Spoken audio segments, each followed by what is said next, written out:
Ken Flo T-Wood, the Irish Dragon here with you. And Jeff, let's talk about Demetrious Johnson. It was really quite an incredible performance from him tonight. So many highlights to his career, but I feel like tonight's title defense against Ray Borg, this is kind of the greatest highlight he's had to date.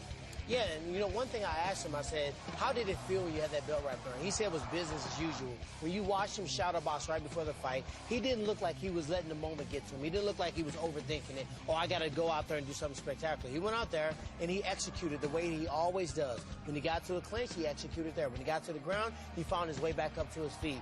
He consistently just utilized his martial arts, and he didn't overly think the moment, and that's why he's the best.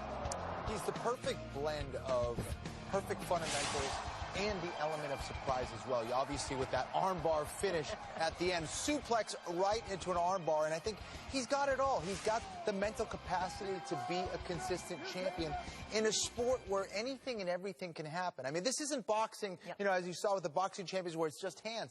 There's so many different ways to win and lose in this sport, and the fact that he's remained consistent like this is just unbelievable. It's mind-boggling, really.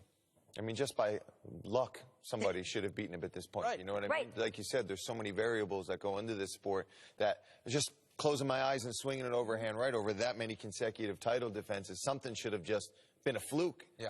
That just shows you his skill level in there. Even flukes can't beat him. I know. And what's incredible to me is when he says, I'm going to go back to the gym and work on my striking, work on my wrestling. Where is the hole? I don't even understand, like, where do you go from nearly perfect? A lot of coaches and fighters scratching their heads right now. Absolutely. Well, folks, these guys had the best seats in the house all night long, so let's hear what tonight's commentators saw tonight. Here is John Anik, Joe Rogan, and Daniel Cormier.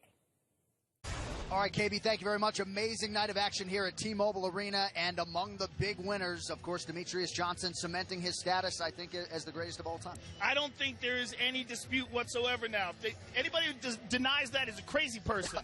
I think when you look at the overall level of opposition, that's the only argument that John Jones is better than Mighty Mouse. When you look at the actual execution inside the octagon, the overall encyclopedia of MMA techniques, and his ability to completely dominate fights with barely getting hit, barely any opposition at all. I mean, he's amazing.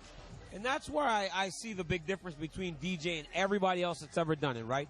Even when Anderson Silva had his long reign, Chael gave him problems. Jones has had problems in his career. DJ hasn't had many problems as we continue to move forward. This fight was not competitive at all.